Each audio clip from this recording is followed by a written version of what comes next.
Good morning. So this is how I look now. I look very swollen, especially in the morning, because this girl is pregnant. Very pregnant. So I'm currently 22 weeks. And I don't know. Today I just want to do a documentation. A day in my life video. But now, as a working pregnant woman, I am. So pregnancy looks different for everyone. In my case, literally, I look different.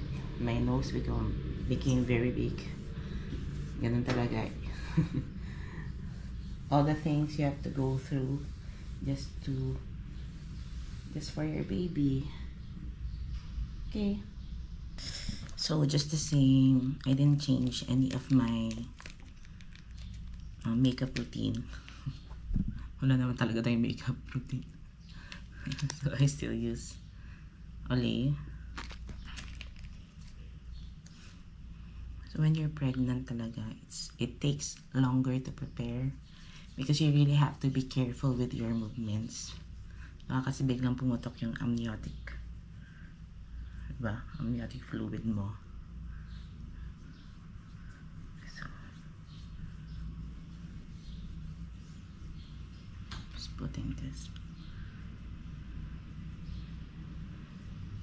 Just to make sure my face is protected from the sun. I changed my lipsticks, just want to share with you. So previously I used this, ano ba to? Maybelline Superstay. And then eventually nagsawa ako kasi very matte siya. So I asked the sales lady ano ba yung magandang alternative that lasts long as well. So ito, Maybelline Vinyl ang in-offer niya. I'll show you ha. Ganda diba? Hindi may pawis. Pag buntis ka, ang init ng katawan mo. So, madalas ako pawisan. This completes me.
Nakakadis pero pagod na ako.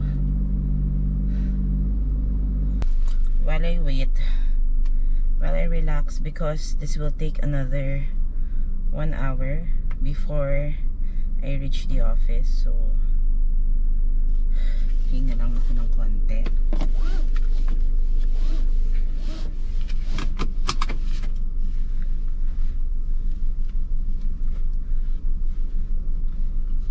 And every morning, I advance to a new week in this pregnancy. So today, I am exactly 22 weeks. Check natin yung status ng babies ko. So currently, my babies are as big as a papaya. What's new today? Let's see. May na yung signal kasi. Okay. Ayaw lumabas kasi I'm very late.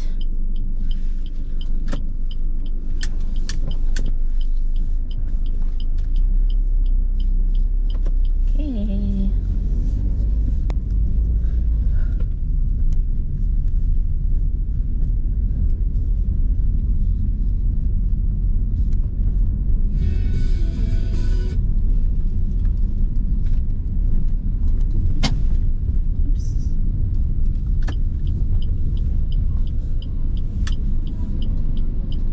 Mukhang traffic today. Talaga. Well, that's really how life is in Metro Manila. You always have to go through traffic. Most especially in certain places like Pasig City. Ang lawak kasi ng Pasig eh. And then ang dami rin dumadaan through Pasig. So, it's understandable na traffic siya. Dito nga lang nakakita ng maraming nakamotor because they're really trying to avoid traffic. At bicycle ha. So, ayan talaga.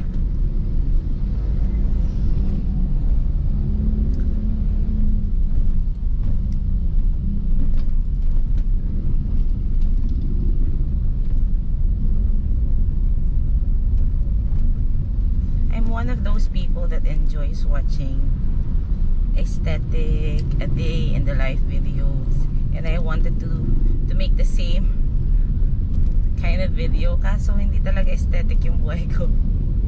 Kahit effort siguro ako, or maybe I can like take clips pero you know, made up siya, hindi siya yung the reality, because that's just not how I am. But I'm still making these videos because I realized na although wala naman masyadong nanonood, binabalikan ko siya. For example, like my travel videos, hindi ako makalakwat, especially now that I'm pregnant. Nakakatuwa din. Good thing I compiled all those videos. And ito, a day in the life, you'll never know. Especially now that I'm pregnant and a future mom, you'll never know when I'll stop working. Baka ito na yung last corporate job ko. You'll never know. So I'm really glad I'm documenting it and have documented some. So doesn't matter whether someone is watching or not. Yeah, dami ng sasakyan. It's 7:20 though. 7:25.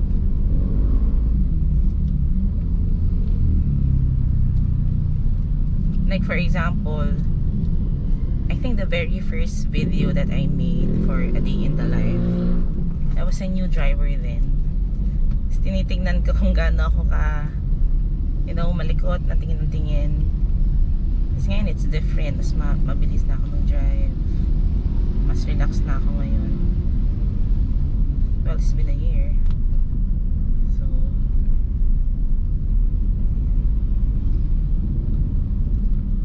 I am very pregnant.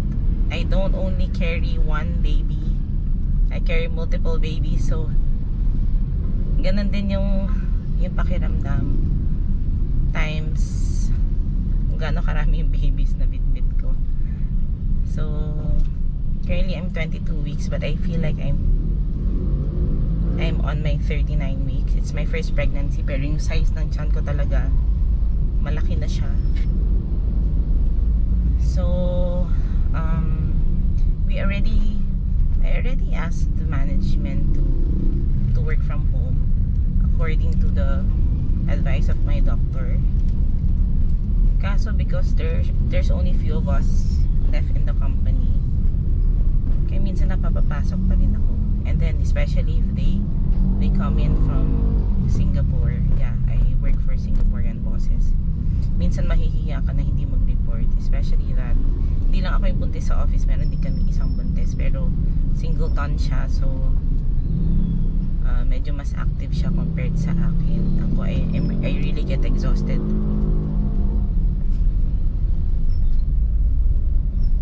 So sometimes I still have to go. Today I decided to report to the office because I'll be meeting some stockholders, but I am on leave tomorrow for my anomaly scan, and I'm praying that everything will go well. So ganun, especially in my case, because I'm carrying multiples, it's considered a high-risk pregnancy. Since I only have one body and yet I have multiple babies, so yung nutrition na tinitake in ko, maraming babies ang naghahati, kaya may tendency na baka merong isang nagsasuffer or something. So they really, it's highly recommended to do the anomaly scan, including yung chromosome testing. But yung chromosome kasi hindi ko na siya in-avail. It's a bit expensive. And baka kasi mapapraning lang ako. You know, it's already hard being pregnant. You had a lot of things running through your mind about delivery, about the baby's safety. Every night you check, why are they not moving? May heartbeat pa ba? Ganyan. So we skipped that already. But anomalies, for the anomaly scan, they will look at the structural part. So bibilangin yung daliri, ganyan. So I hope everything goes well tomorrow.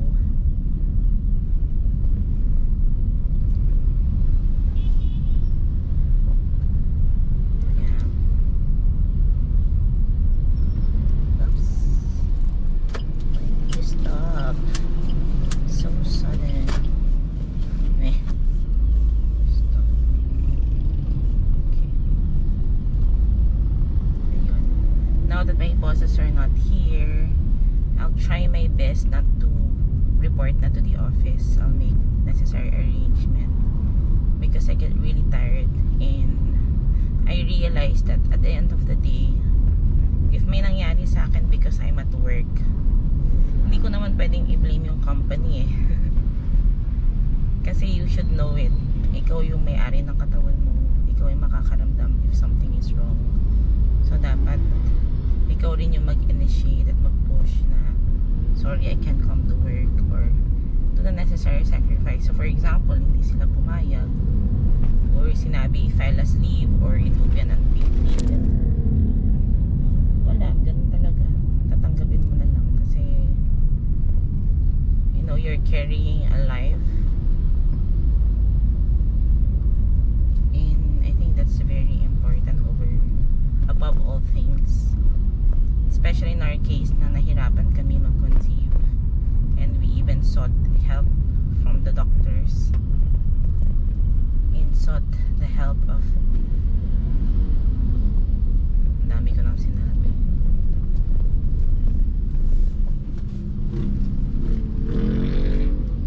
So yeah, this is not a naturally conceived pregnancy. We asked the help of science. So I got pregnant through induced ovulation. Buti na lang nag-work yung induced ovulation because yung IVF very expensive. So, and there's no guarantee na in one go mabubuntis ka kagad. I've known people and heard experiences wherein they had to go through it more than 5 times before actually getting pregnant, and going through various miscarriages pa. So while we're doing the induced ovulation, it took us time. It took us 3 cycles bago siya successfully bago ako successfully nag-ovulate. But during that time, I was already praying. I've even decided already that if it doesn't happen, I already prayed that if I still don't get pregnant on the 3rd try, then we will consider adoption over IVF. Kasi yung cost na, the amount of money that I would spend in IVF would be enough to raise another life, to help change another life.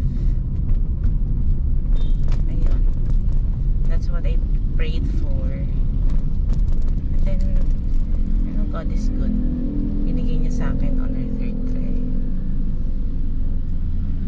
Yun pa naman yung sinabi ko, oh, this is my limit. 3rd try, 3rd round, pag wala pa din, then we will adopt. But yeah, God is good. Okay, yung dami kong sinabi. Mahirapan na mag-edit. Ano? See? Very distinct talaga. Ang laki ng ilong ko. Tapos yung lips ko. Basta everything is swollen.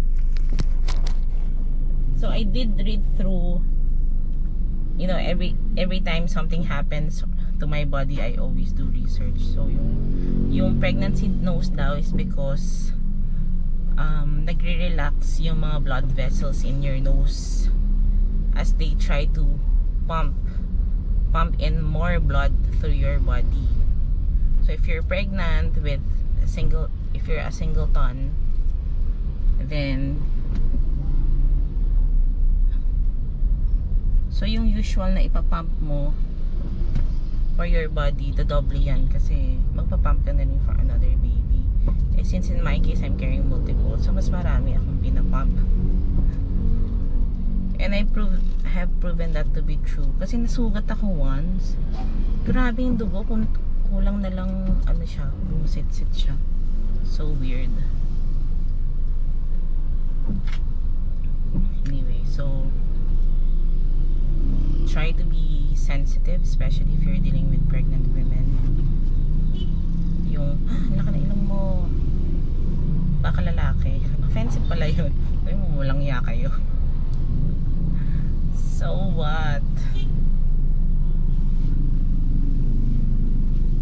Ngayon ako ganito, kayo. Joke lang. Yung 60, di ba? 40, tapos balo silang dalawa. Yan na. Imagine mo, 40, abay, hirap yun. yung kung 35 weeks mga anak, saglit lang daw sa NICU. Pero kung mga anak ka ng before mga 32, before 35, abot ka 1 buwan, 2 buwan sa NICU. Sabi ko, ang 1 buwan na sahod ko magkano lang, wala namang milyon. E di ilip ko na lang kaysa yung i-risk ko pa ma-ICU yung babies. Kasi isang napanood ko, moving siya, pumutok yung isang sack. Damay yung 2. Eh hindi pa naman tuloy nung, di ba, sinesaryan, nung nilabas, nandun pa, buo pa talaga yung amniotic, ano niya. Bola pa. Isa lang talaga yung pumutok, kaya napilitan silang Tatanggalin yan. Depende ko sila. 2 buwan na IC, na NICU. Wala. Gagapang na ko, wala na akong pera. Ewan ko, parang mas anxious ako ngayon eh. Malapit na rin kasi. Yung mga St. Luke's, ganyan, may application form, titingnan yung income. Eh, wala nga. Okay naman yung income natin. Oo.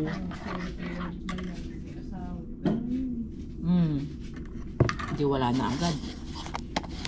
Hindi pa joke, huwag mo na maghanap buhay.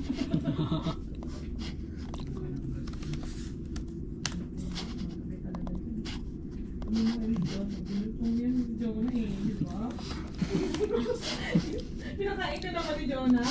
Sabi niya, di ba pakakainin ka niya? Pagtawag ko siya.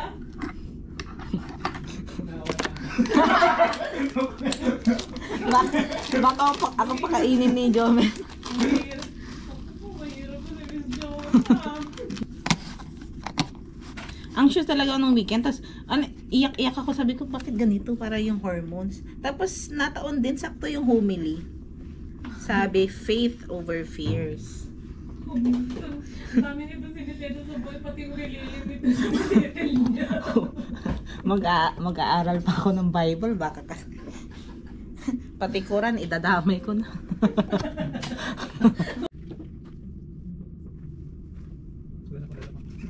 Yung 30 ko papalakot pa madalang indo. Ganon na. Tapos, 30 ko palang papalakot. Okay na ni Joms yan. Ano? Daw ko madalang indo siya. Ang mabuk ngayon ha. Hindi ako pasok pag-gawin ko.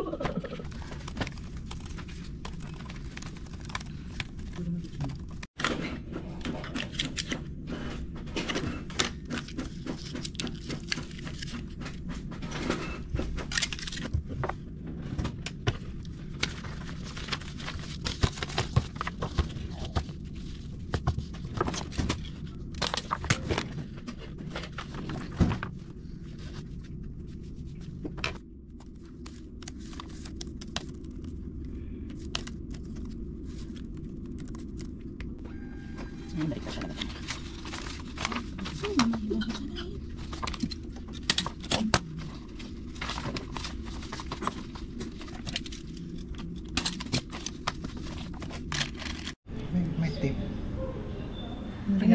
Nakikita mo yung mukha mo dyan?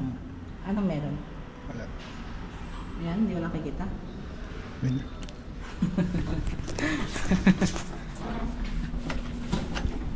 Okay, this is the look. Bit-bit ko ang aking maternity pillow for comfort. See, can you see my stomach? It's so big. My belly pala. Is belly stomach the same? Sorry. Pero yun siya. Stomach ko kasi the organ. Excuse me. Okay, so days ago nag-vlog ako sa while working. Nasasabi ko, I'll document na baka kasi this is the last day na you'll never know na mag-work ako sa office. True enough, the following day, we went for our congenital anomaly scan. So the babies are doing well. However, when they measured my cervical length, nalaman na may clean na siya. Kaya, I was put on immediate bed rest. And then, earlier today, I went to my OB naman. So, they were able to determine that my cervix is not only short, but it's also soft. And so, we were asked to get admitted na for monitoring. Currently, I'm still on my 22 weeks. So, very early pa to give birth. So, they will monitor me 24/7 to ensure that I'm not 24 hours having lang. 24/7. 7 days. 7 days, 24 hours. Sorry. To ensure that I'm not having any contractions. Although ako naman wala talaga nararamdaman, pero pwedeng manhid lang talaga ako. So they will do that. And hopefully makauwi din kami agad. And hopefully the babies will stay in because the doctor frankly already told me that the babies will not survive in case I give birth this early. So with all prayers and faith, hindi sila lalabas.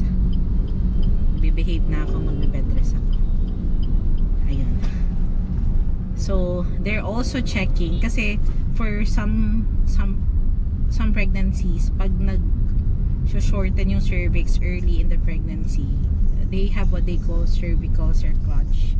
Tinatahi yung cervix to prevent the babies from coming out early. But then in the Philippines daw, there's no study for triplets.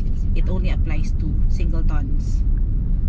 Dahil dyan, baka daw mahirapan kami yung doctor na willing mag-cerclage. So yun yung hahanapin namin ngayon. And on top of that, dahil malambot yung cervix ko, baka alanganin din daw or risky na tahiin siya. But yeah, hopefully maging better lahat. What do you think, Daddy? What's your opinion? Yeah. Let's see. It's just feeling ko dahil sobrang bigat lang na nila. Because they are 3, I'm in my 22 weeks, so 5 months.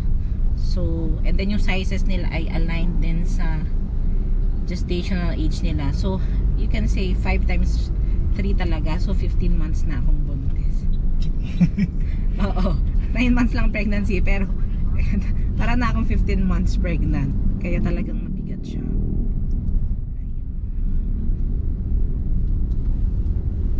We'll continue to document, and hopefully at the end of this video, this documentation, we have 3 beautiful baby boys, baby A, B, and C.